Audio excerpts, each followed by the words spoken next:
Good morning, how are you? My name is Nicholas and I'd like to welcome you to this webinar. Before we start, thanks for joining once again an Autologic Academy session on best practices for dealerships. In this summer edition, I'd like to anticipate a topic on which we'll work a lot this year, the transition from theory to practice when working with data.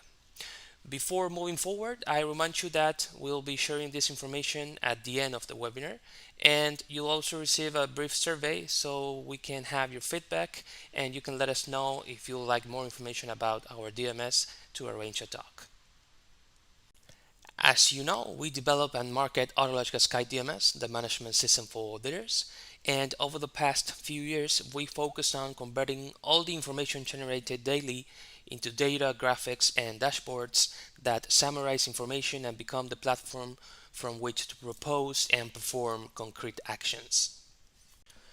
The goal is to take numbers because after all the data are just numbers and convert them into actions that help us optimize tasks and processes, save unmeasurable volumes of time and above all detect and take advantage of business opportunities. Let me tell you a very brief story, an anecdote. During last year, we worked with many dealers that implemented the Autologica Sky DMS business intelligence tool, mainly because they wanted to measure and improve what could be improved and avoid spending hours putting together Excels to see the information that the BI tool could solve in 2 or 3 clicks. One customer had already tried business intelligence and was reluctant to try it again due to their bad experience. So we began to inquire about the reasons for this bad experience, right? So it was the type of graphic, the indicators, a lack of training, the integrity of the information. But in the end, they hit the spot.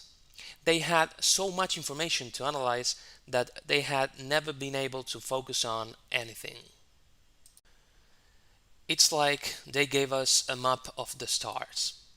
We knew this map had very interesting information, but we didn't know where to look. And it's from this interesting phrase that we prepared this webinar. If you have the entire cosmos of data in the palm of your hands, where would you look? Okay, at this point, I would like to pause and emphasize something very important.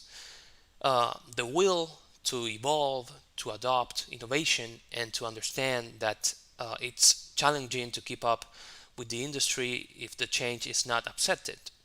Uh, there is a fascinating book called Words of Wisdom, written by the CEO of a major training company in Japan, where he asks this exact question: what if we don't change? What if we don't want to see that star map? The remarkable thing is to understand that information is a future of successful decisions, that measuring is a habit of remaining a field player, and that the can change, but the spirit of change is the key. At the end of the webinar, I'll also give you the full name of this book, and if you are interested in the topic, you could read it. Before opening a data analysis tool, we must be clear about what we want to do with the information. Measuring just for the sake of measuring turns into sweeping under the carpet. We'll know there's a problem or an opportunity and we'll know where it is, but we'll do nothing. So there's a gag in a series where a character drives around the city and says, "I'm making record time," and then adds, "if only I had somewhere to go." This is the same. Where do you want to go? What are the objectives of the leadership? What about the ones of each department? Do you have goals from the OEM? If I ask you this, you probably say yes, and if not, you're in time to define it. The same team from the leadership that gave us the phrase of the star map ended up implementing the BI tool, and in meetings with the Autologica data team told us some of their goals to define how to measure them. I want to use this case as a guideline to resume the title of this talk. Now that we have our data, what do we do with all this information? Define the objectives of the leadership and each department. It seems obvious, but it's essential to have a horizon to reach. Grow? How much? To be more efficient? Yeah, okay, but how much? Sell more in relation to what and in what period? Professionalize? What does this mean? How will you measure it? There is much literature on indicators, goals, and definitions of objectives, and some of the approaches are likely to be tailored to the needs of each dealership. Also, there's a lot of information about the types of indicators and KPIs that can be measured in each dealer. For instance, there's a very rich book for dealers called the KPI book by Chef Smith, which approaches hundreds of indicators for all departments of the leadership along with benchmarks. From Autologica, we have also written a lot of material on KPIs with target values and formulas to analyze them. Along with the video, we'll be sending you a list with this information so you can see all the KPIs in one place. But let's go back to our story. The dealer we worked with had a clear idea of what to measure, and I think these indicators are transversal to any company. So let's look at some indicators from different departments and what they did having the data in front of their eyes. The absorption rate. This key indicator reveals to what extent after-sales profit contributes to the dealership's fixed expenses. And they wanted to start controlling it more often, understanding that on the one hand, their brand required this, and on the other hand, they needed to prepare against the panorama where vehicle sale, for now in other regions, is being absorbed by the OEM itself. When calculating this KPI, the value did not reach the target value, and that's when the data become triggers for concrete actions. This is what I was talking about earlier. We can just measure and pretend there's no problem, or we can measure and change the results. So what did they start doing? Leverage their after-sales potential. This is very important and perhaps what matters the most to commercial teams. Knowing which customers will probably need to do a maintenance service and call them. They started using information from the latest purchases of their most important customers and detected opportunities to call, sell, and retain. Increased the number of jobs per repair order. Training to sell preventive maintenance services and services offered to the customers in the past that were rejected. Detecting customers that hadn't come back to the workshop in months and calling them. The other point is measure workshop efficiency and productivity. They started measuring how much time technicians dedicated to each job in each repair order to detect delays and unproductiveness. And last but not least, efficiently manage the parts department. They detected and offered obsolete parts to recover part of the investment and free up space in the warehouses. In the parts department, they began to analyze two key indicators, the compliance rate and the portfolio turnover. The compliance rate compares parts demand and our available inventory. When they began to analyze this KPI, they detected that the rate was 60%. As regards the portfolio turnover, they analyzed the time it took to recover their accounts receivable from customers. Suppose the dealership had annual sales on credit of $10 million and at the end of the period a balance of $3.5 million. Following the formula, it gives us a result of 126, which is equivalent to the days it takes to collect sales on credit. This indicator can show that the dealer is financing its customers with better terms than those obtained from its suppliers, resulting in a financial disadvantage. That is, if you finance 126 days to your customers, but your suppliers finance you only 30 days, The dealer can run out of liquidity to face payments at any time. As for portfolio turnover, the fact that the index is high or low is not the problem. The issue is that it's always controlled and in line with the objective of the dealership. Based on these scenarios, the dealer could plan different strategies. If they are at the stage of customer acquisition, they can use a high portfolio turnover rate to seduce customers with good financing. If the goal of the dealer is greater liquidity, they will seek to obtain a low index. For this, they can create a strict policy to keep only those customers who pay well. With the compliance rate, they were able to make more tangible decisions. First, they needed to use DMS data to know trends, customer habits, and months with higher demands for certain parts. Then they applied inventory management strategies. From the BI team, we suggested using a DMS feature called Order Suggestion. Based on an analysis of statistical data related to recurring stock movements, this DMS function calculates and suggests to the parts manager what purchases should be made to always have an ideal inventory. Therefore, the dealer will avoid two situations that are critical and involve loss of money: lack of stock and overstock. Having a controlled and well organized inventory, fueled by strategic purchases, allowed the dealer to raise the compliance rate, which translated into sales but also customer satisfaction. There's nothing more frustrating than going to a place to buy something and not having it. That person will automatically search for the product elsewhere or on the web. Related to the inventory, there was another point that worried the dealer, and that after seeing it through the data, they understood that the situation had to be reversed immediately. Immobilized inventory.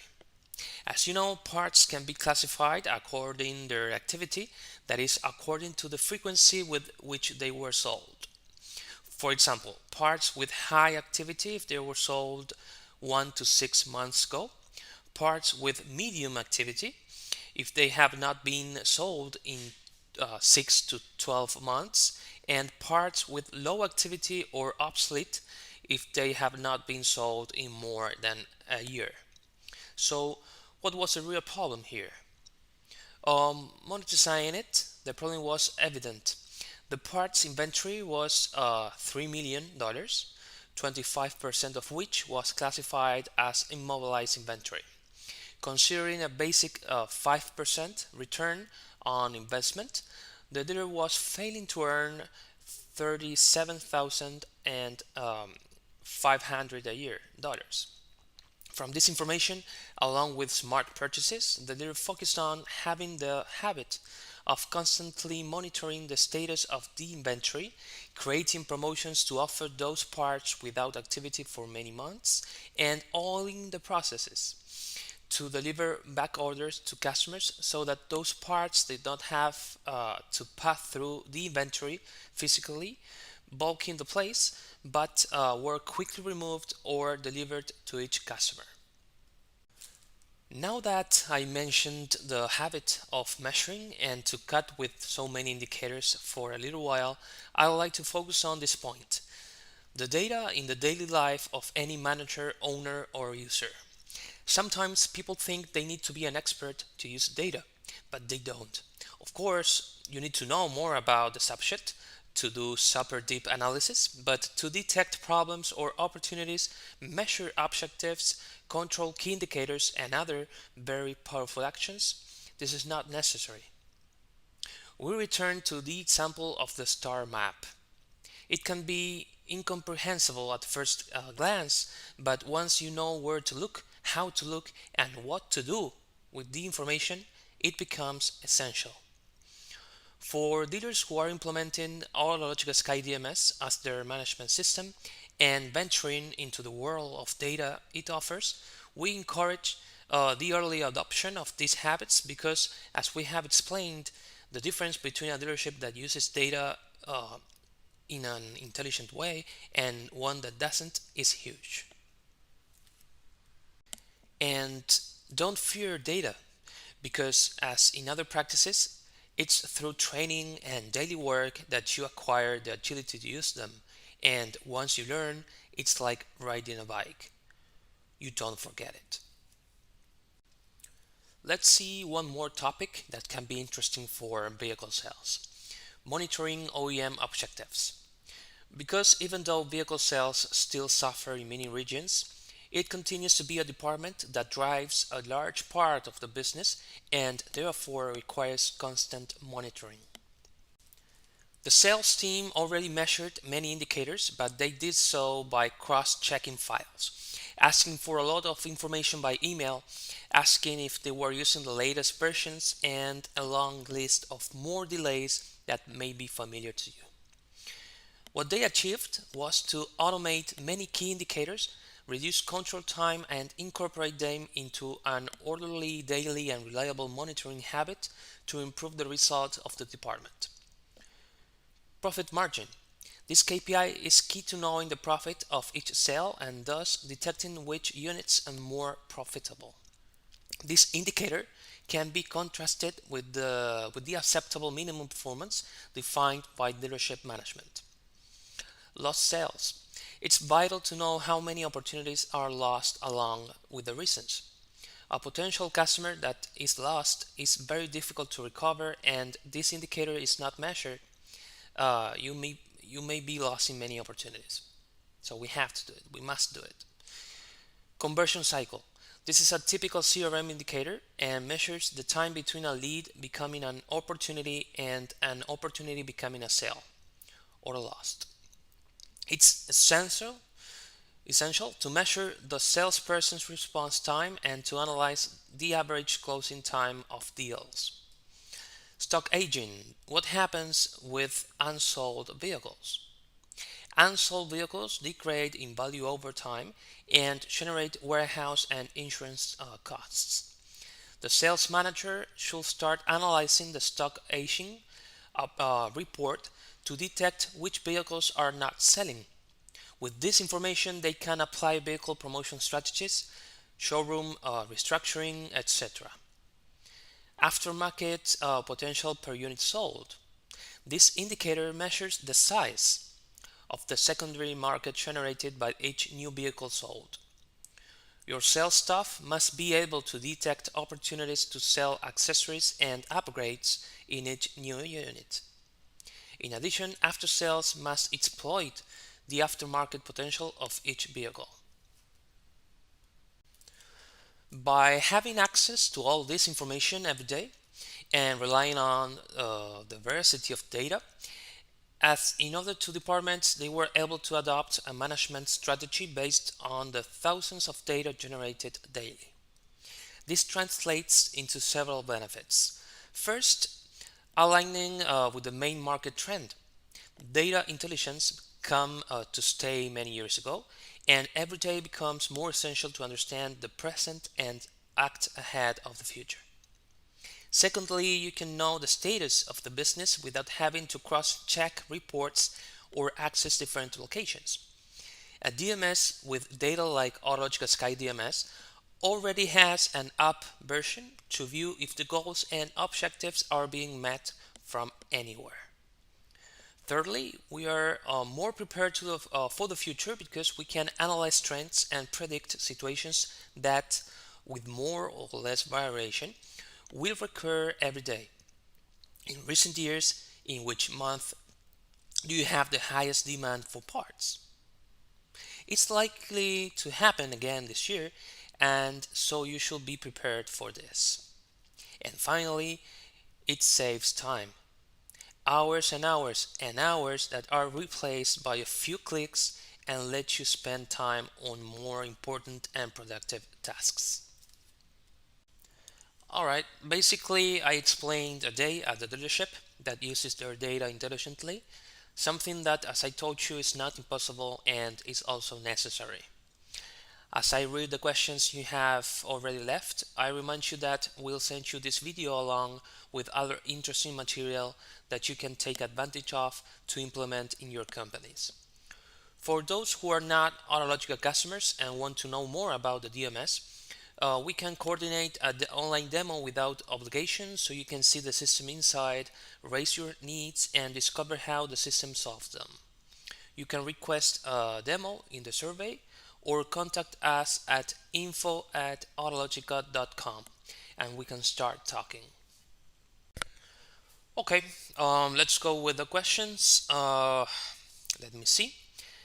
I'll start with this very interesting question. Where do you get industry benchmarks? Well, this varies by industry, brand, country, region, etc. But there is a very rich and accessible material. I mainly like to recommend the KPI book because it lists hundreds of key indicators for each department with a brief explanation and the formulas for obtaining them. There you can find a clue about these key indicators and eventually you'll be able to adapt them to your realities. In our blog, we've written several articles on indicators with benchmarks that you can take as a reference. Um, okay, another question here is about management KPIs for someone who recently started in the area. Okay, well, first, good luck in your new role, and secondly, beyond the absorption rate that develops from the area, there's one we always talk about: the average collection period and the average payment period. This key indicator lets you control the relationship between the time it takes customers to pay their debts versus the time the suppliers give to pay. That is, if you give customers a 30-day credit, but suppliers only give you 15-day credit, you'll be at a financial disadvantage since while you finance your customers, you are obliged to pay cash or very short term to your suppliers. Another very interesting key indicator that we added to the DMS a few years ago is the service billing cycle. This report is useful for streamlining collections and improving cash flow. The service manager will be able to detect bottlenecks between the completion of the work and billing and prevent that money from being immobilized in administrative processes. To explain it briefly, the billing cycle control is done by taking the days from the date of the last job in the repair order until the date of the first invoice. The report groups the jobs billed by a range of days for easy reading. This is an indicator that you must incorporate into daily management. As usual, the unanswered questions will be sent by email so as not to lengthen the presentation. I want to remind you that we'll send you the video and at the end of the webinar the survey will come out. We'll be grateful if you will answer it because your feedback is very useful to us. This year we'll be addressing very interesting topics about the automotive industry such as electromobility, global trends, after-sales optimization, detection of opportunities, and other topics that you will surely find interesting. So keep an eye on our publications and emails. Without further ado, I wish you a good start to the year and I am at your disposal for anything you need. Thank you for your time and see you next time.